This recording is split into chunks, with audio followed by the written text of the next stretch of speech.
making one of these little butterflies while we're talking. Yes.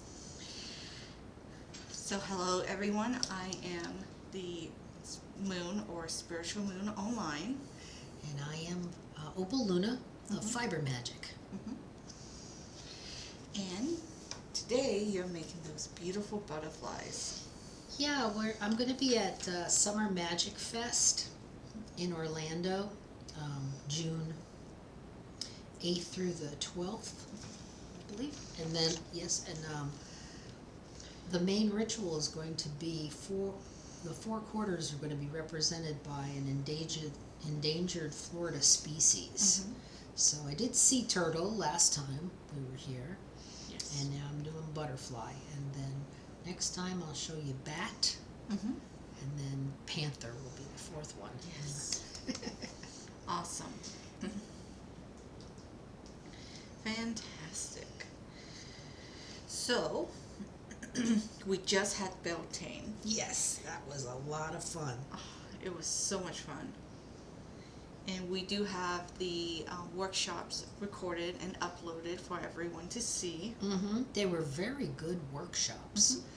Goodness, I really enjoyed the one about Lilith. Yes. That Dandelion did. You know, because I don't know enough about the Jewish mystics that I should. Yes. Or that I would like to. Awesome. So you start out with a basic cone. Start out with 8 half double crochets. And like I said, this pattern is going to be in my pattern shop at fibermagic.com this afternoon. I'm halfway done with it. So yeah, once you get up, you increase until you have 12 rows, and the 13th row you decrease every other stitch around, so it's starting to make a little neck like this. All right. I know the other day at work I had to sew the some of the toys back together. That Doggy toys. Doggy toys that Miss Unka has decided to have fun with. Oh, that's always fun. Oh yes. And I put extra squeakers into the toys. Oh, they like that. Oh, she absolutely loves it. Now you can make any of these little patterns for a doggy toy. It's not going to last a real long time. It's better for cat toys because you can fill them with catnip, and they really enjoy them, and you get some really good videos of them playing with the butterfly. I know last night you made a turtle. I did. I made a turtle. It's the same basic design as the turtle I made here last time, but just simpler, a little smaller, simpler, and I didn't stuff the body. So I left the back of it open. I'm going to put a little button so you can put a bag of catnip in there as the stuffing. Nice. I'll have that up on the website too eventually. I went around with a row of single crochets for the neck, and now I'm going to increase again, 2 half doubles in each stitch around to come out for the head. Yes.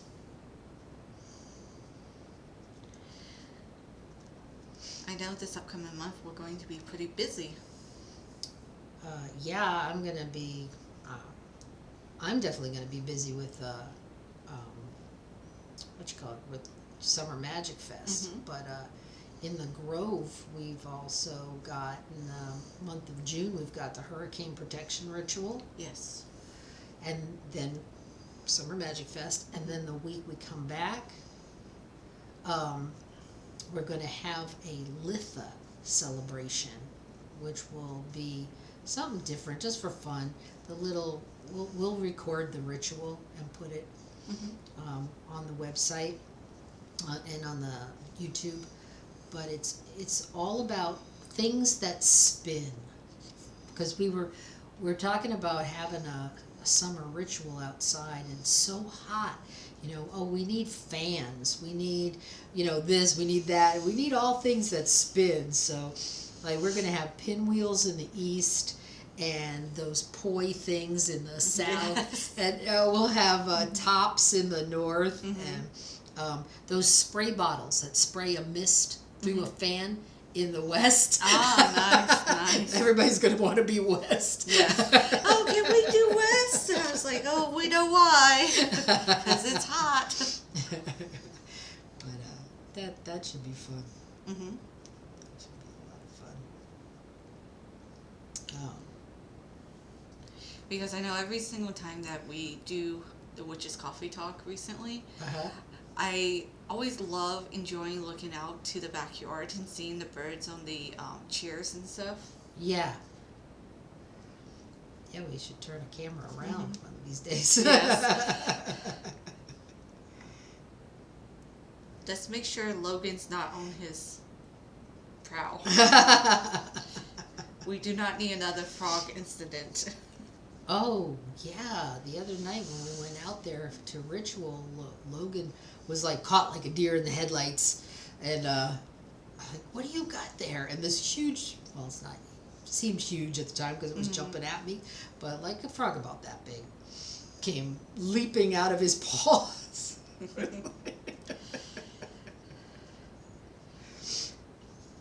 And here's me going to get the frog to like get it off to the side. So, and Logan's like, I want my frog. Save a frog! Save a frog. It's like, no, that's my toy. I was like, Logan, you can't take this inside. He was heading for the door. Glad you stopped him. Mm-hmm. I think this butterfly is going to have a little bigger head because I increased every stitch for some reason instead of every other stitch. But you know what? Nature is like that. I have been noticing, because I do walk the dogs and stuff, that there's not been a lot of butterflies this year. Yeah, there was more last year. I wonder why that is. Too much spraying, probably. Yeah. That's a culprit. Mm-hmm. Because typically, Thunder, who is no longer with us, she used to go chase butterflies. So I have like an awesome image of her like chasing a butterfly. And she'll just like chase them for hours and just have fun with the butterflies. It was so adorably cute. We have a few back there. That's why I like having the yard that we do. We keep a lot of natural, native plants and wildflowers and things that they enjoy. Birds and butterflies. And I haven't seen a lot of dragonflies lately. I used to see more in our backyard. I haven't seen a lot. But we had some torrential rains, and maybe they washed the eggs Yes. away. There's been a lot of flooding, the historical flooding in Fort Lauderdale. Yeah. Yeah. So. But I'm really excited that we finally get to do the first ritual for the year and the day for the husband of Phoenix. Yes. Yeah, he's been waiting a long time because he didn't want to do it without his wife, and she was very ill. But now, knock on wood,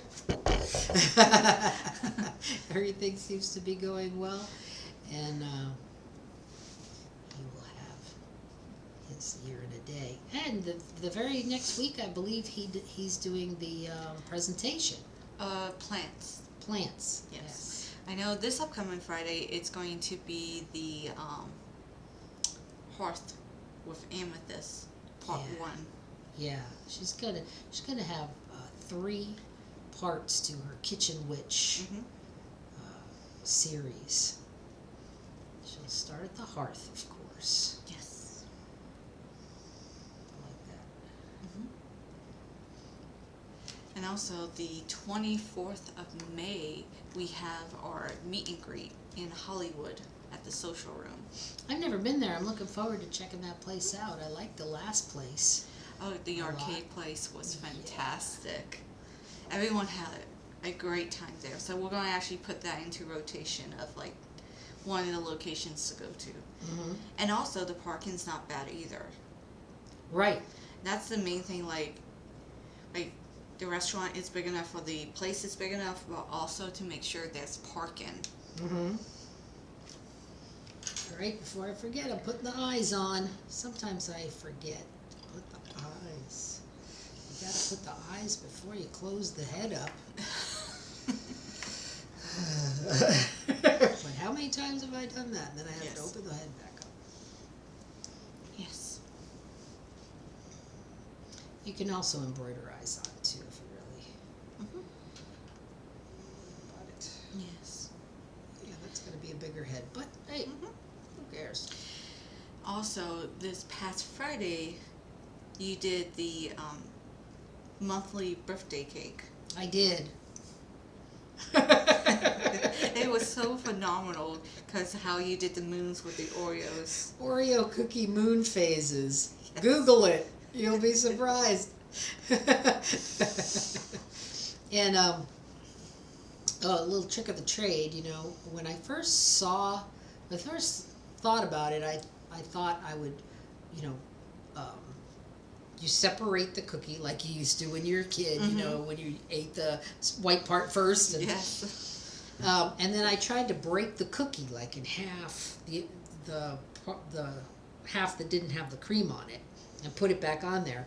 But that is difficult to break a cookie in a moon phase. Yes. What is easier is if you just use the part with the frosting on it, and then just with the knife scoop it off. This way you can get crescents. Yes.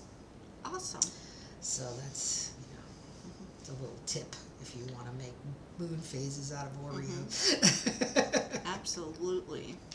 It was an Oreo cake, and it was gluten-free. It was so delicious. And I one of our members who has a birthday this month, Saturday as a matter of fact, Yes. she loves Oreos, and she was so excited when they started making gluten-free Oreos. But she still can't get Oreo ice cream because, you know, the store-bought has regular Oreos in it. So I took vanilla ice cream, and I crumbled up the Oreos, and I just smushed them in there just like they do at Cold Stone. Yeah, like. Yep. And it worked quite well. So it had chocolate cake, Oreo ice cream, frosting, and then moon phases on top. Yes. It's pretty cool. It was fantastic. And that was one of the first, like, few only cakes I've seen Panda completely eat, besides his birthday cake. Yeah. He, his cake, I knew he liked pumpkin pie. Yes. So he had a pie cakein'. By kicking. And rumor has it that next month, somebody's birthday is next month. Yes. I wonder who that be. Oh, I it's don't me. know. And their favorite flavor is what? Liver and onions? Is that right? No. But I do like liver and onions. I do. But But not for a cake. Not for a cake. Oh, my favorite one. Like, I have two favorite ones. Okay. I have red velvet or German chocolate. Yes. Yes. Even your wedding cake was chocolate. Yes. Like the top half was. I made the mistake of letting the soon-to-be husband pick the flavor of the cake, and guess what he chose? Vanilla. Vanilla.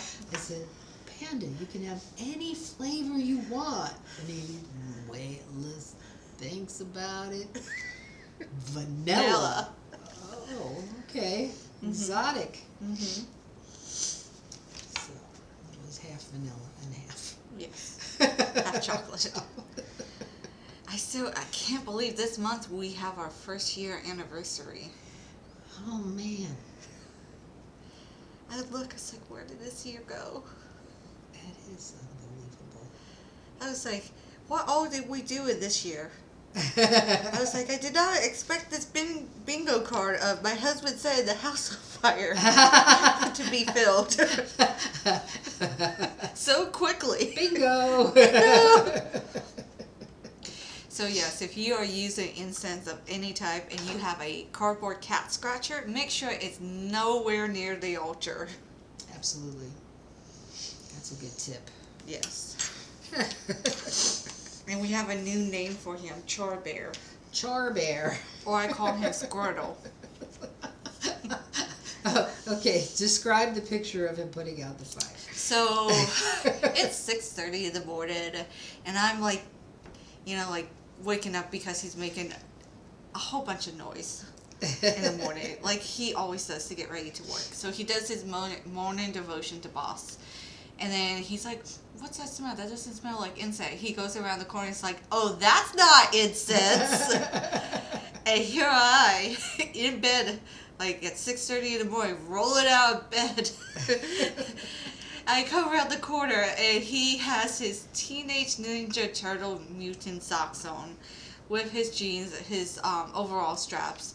And he's like crouched down with the kitty cat squirt bottle trying to put out the fire. And I come over and I get something to actually smother and like stomp down the fire. And then I have to take the cat scratcher itself and put it into the tub and drown it because it was burning from the inside because it was cardboard. I was like, Panda. Panda.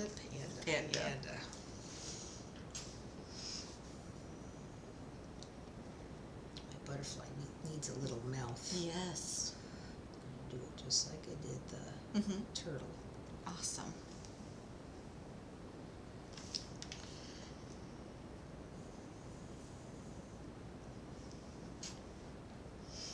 It's also a good stressopus mouth too. It is. It is. It's a little smiley face. I know one of the topics we're going to talk about with this Witch's Coffee Talk is our goddesses and deities that we worship. Yes. Would you like me to go first? You can go first. Oh, my Minerva. That's my goddess. And I found her while researching my roots. I am a firm believer that no one needs to appropriate anybody else's culture, because if you find out where your grandparents or great-grandparents, if you can, were born, and you go back far enough, you're going to find indigenous people, because everybody was indigenous. Yes. You know, it's only 1,000 years, because at that time, with no electricity, no modern medicine, people had to rely on the plants and animals that were around them, right? And so that's their magic. Folk medicine, folk magic goes hand in hand. And when you find that, then you can find what's really part of you, you know? Yes. Like in your ancestors. This way, if you're working with ancestors or ancestor memories or past life progression, whatever, then you're in the right neighborhood. Absolutely. So I got 2 neighborhoods on my mother's side. They're from Poplar Bluff, Missouri, and they've been in that area since before the Revolutionary War. So before that, it was probably Scotland. So that's got that Celtic roots, right? And I mean, America's only 200 years old, or 250, or whatever it is. It's not that old. You have to go back to where you came from. Yes. Right. So on my father's side, I'm very much closer. His mother was born in the Tuscany area of Italy. So if I go back far enough there, I have the Etruscan people who worshipped a triad, Tana, Uni, and Minerva. Minerva is one of the originals, and she has survived to this day, you know, through the Roman Empire, kind of messed with the Greeks a little bit, you know, but still, she is the goddess of wisdom and creativity, to the point that modern universities use her as a mascot. Mm-hmm. So, of course, with the work that I do, she's got to be my go-to. Yes. So, that's me. That's you. Me? Me? Put some antennas on this. Yes. Me, I'm a little bit more complicated. I like to keep it simple. So, with me, I am Native, but I'm also multiracial. And I do a lot of the indigenous practices that my grandmother taught me that's closed. But I also am a devotee to Santissima, Santa Muerte. But I also do work with another goddess, Hecate. And Hecate I've worked with since I was 18. And I've always felt more comfortable with her. And then when I started to be able to unpack the trauma of being indigenous and able to connect to my roots and be able to process what happened, I got more into my spirituality with my native side of my of my culture. And Santissima Muerte, she's a blend of Catholic and indigenous practices. When I did discover her and did find her, after I saw her as a little child with my grandmother at one of her clients' house, I finally oh, there she is. So I mainly work with Santissima, my ancestors, and Hecate. Cool. Mm-hmm. For your second year celebration, you did the ritual was to Santissima, and that was very, very moving, very powerful. Mm-hmm. I really enjoyed it. Mm-hmm. And I'm looking forward to your third year, so you write the whole thing. Oh yes. The third year is going to be a lot of honoring and showing her much love, and it's going to be a fiesta for her to celebrate. Now, every year the Grove allows me in sometime in March to do a rededication of my craft room to Minerva. Even one year I did Imbolc as the Quinta Terra, the 5-day festival that they would have in ancient Rome for the spring. Mm-hmm. And the first day was dedicated to Minerva, and then the next 4 days were dedicated to Bacchus and Mars, and and they would have the gladiatorial. But that first day that was Minerva's was all about poetry. There was no bloodshed, Mm-hmm. and that's why even though, because of the Greek influence and the goddess Athena, some people look at Minerva as a goddess of war. I do not. Protection, yes. Strategy, yes. But not the battle itself, like Mars or something like that. So that's my Minerva, is really the original one. Awesome. And when I started to really work and dedicated a lot of my time with Santissima, I did a lot of it in private because there is such a misunderstanding of her. Mm-hmm. Because social media and the news portrays her as something very dark and evil, and she's not that. Right. And I tell people all the time, you have to look past and actually do your research. If you think something's really, really bad, figure out why, and then maybe it's because it's being vilified, because she's constantly is vilified by the Catholic Church. Because the Catholic Church hates her. Well, Catholic Church is not too crazy about strong women in general, And a lot of people fear death so much. I think that has a lot to do with it too. It's people's fear Yeah. that make her the villain. It's just like the Grim Reaper. Mm-hmm. Grim Reaper didn't kill you. No. Grim Reaper's trying to lead you to your next adventure, Sure. right? And that's what she is. That's one of her aspects, is when the indigenous culture and the Catholic culture blended in a way that, you know, they kept to be able to practice in secret. It's the same way that ATRs were created as well. ATRs. African traditional religions, like Voodoo, Palo, 21 Division. Well, like I said, you go back far enough, we're all indigenous. Somewhere. Find your roots. Yes. Find your roots. Absolutely. And connect with your ancestors. Mm-hmm. I'm going to be doing a class in November, around the 1st of November, with the school, the Bruja Power Coven School. Nice. I'm going to do another one of those. I did my Not Magic class last year. This year I'm going to do honoring the ancestors through crafting. Yes. Because the things like crocheting and sewing and knitting, we use them as hobbies now.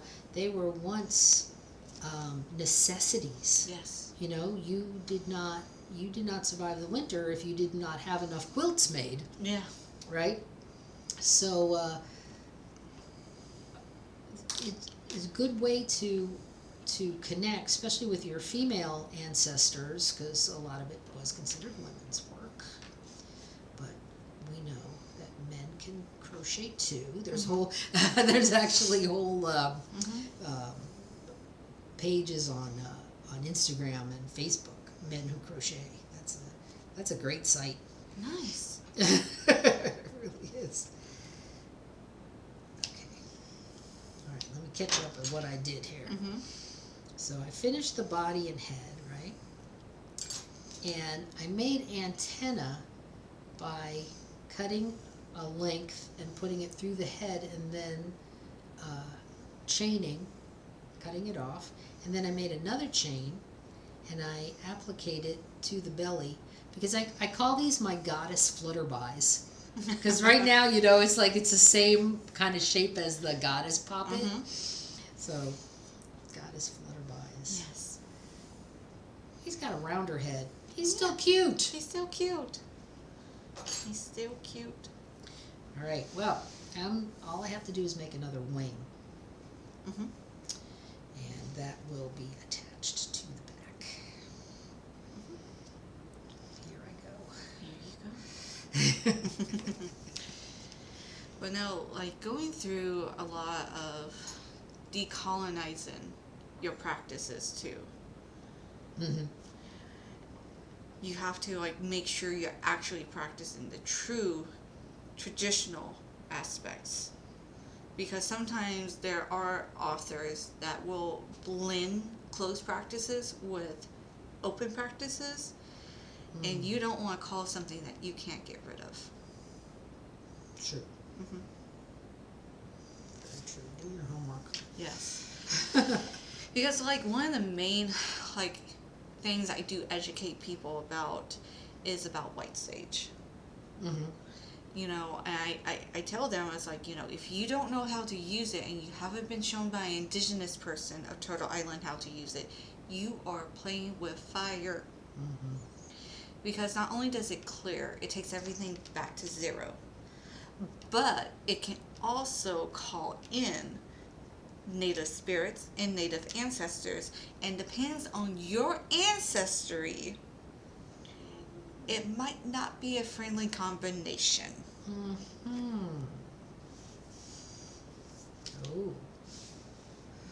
Yeah, it kind of makes you want to look at your ancestry a little closer and Yeah. see who you are dealing with, you Mhm. may have to make some amends Yeah. before you can use certain things. Or, like I do, go back to your own roots. Mhm. Rosemary and mugwort or black sage works just Just as fine. well. And there's like 700 to 900 different species of sage. So white sage you don't have to use all the time. Yeah. But the way that white sage is being used and being harvested, it's to the point that it's going to make the plant extinct. Because when they do harvest it illegally, they destroy the bush so bad it doesn't reproduce. It actually dies off. Mm. So it actually damages the environment when you have illegal poaching of the white sage. Mm-hmm. And typically a lot of the places that do grow the white sage are nature preserves and the reservations. And you'll see people who are illegal immigrants being used to do that work because it's a way they can get around the system. Mm-hmm. The people who are trying to make a profit and using a labor source that's much cheaper, and it's not fair to the worker because the worker's putting themselves into extreme danger by doing that. And it's also not fair to the consumers and stuff either, because now you're can easily drive up the price, and you also are hurting indigenous tribes that cannot even say if they want to grow it and sell it to make their own profit, Right. or use it in their sacred ceremonies. They can't because it's being overconsumed. That's a good reason to Mhm. not use Yes. anything to an extreme, Yes. you know? And if you use something that grows near you, you can plant your own. Mhm. That's always a good idea. Yes. Basil, rosemary, mugwort grow like weeds. Yes. Because they are weeds. Dandelions. Mm-hmm. They're great for heart health. Mm-hmm. I'm reading a book right now. I'm gonna when I finish it, I want to loan it to you. It's called something about weeds. Mhm. Anyway, it's really good because it talks about indigenous plants, native plants, and also invasive plants. Yes. You know, a lot of weeds are invasive. The rule of take a little, leave a lot doesn't apply to invasive plants. No. You can use as much Much as as you you want. want. If you find an invasive plant that you can use, if it's edible or you can use it in your magic, Mhm. use Use it. it. Go for it. Like kudzu. Uh-huh. Kudzu is great if you want something to be spread very fast, oppressive, and smothering. Because it grows so fast, it smothers big, huge living trees. Mm-hmm. Because the tree can't get light. You can just see it hanging off, and the author mentions kudzu, and she's up in Martha's Vineyard, so it's all the way up into Yes. Massachusetts now. It's like I grew up in South Carolina around the Charlotte area, and during the summertime, it's everywhere. It's everywhere. But I remember being in the Carolinas growing up as a kid, and my grandmother bought a piece of property that had 2 apple trees on it, a black cherry tree and a pecan tree. And then on the edge of the property in the woods, there was this bush of brambles of blackberries. Mm. And my grandmother used to do a garden every single year, and she used to can stuff. So I'm very much of the old school of like, you know, preserving what we have, being mindful, living in balance with the earth. Mm-hmm. And like I remember the fig tree that she planted right behind the garage that came from my great grandmother's house. And it was a little twig, and it grew into a huge bush. Nice. Speaking of apples, you mentioned apples. Yes. In this book, it mentions Johnny Appleseed. who we grow up in school learning that he was just a national treasure, and he made it possible to have all these plants that cured the diseases. They cured the diseases that the Europeans brought with them, and they killed out the native plants that were used for things that happen here. Fennel, not only apples, but he's the reason why we have fennel in this country, and mustard, garlic mustard, and a couple of other things that you just can't get rid of once it gets going. So he started a lot of stuff. So you really have to know what you're doing when you do things like that. And if you use those invasive plants, use them up and dispose of their seeds properly. Yes. Because you could just be spreading it around like Johnny Appleseed. Absolutely. Try to be the opposite of Johnny Appleseed. Because I know, like, down here in Florida, there's, like, invasive species down here, too. Yes. That's tropical based. There's a Virginia creeper that we constantly have to cut off the fence outside. That'll just, it'll just cover all the trees. It'll just be hanging all over it. And then they won't be able to get the light. Yeah.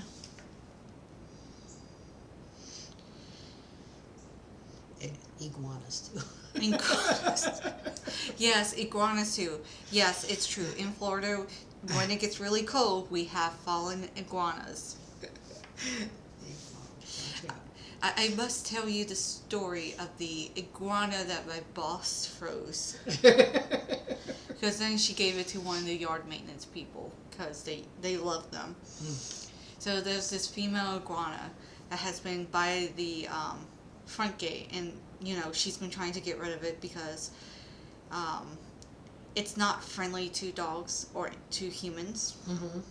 So when it got really cold and I was going through and checking the fence for holes and stuff, I came across her.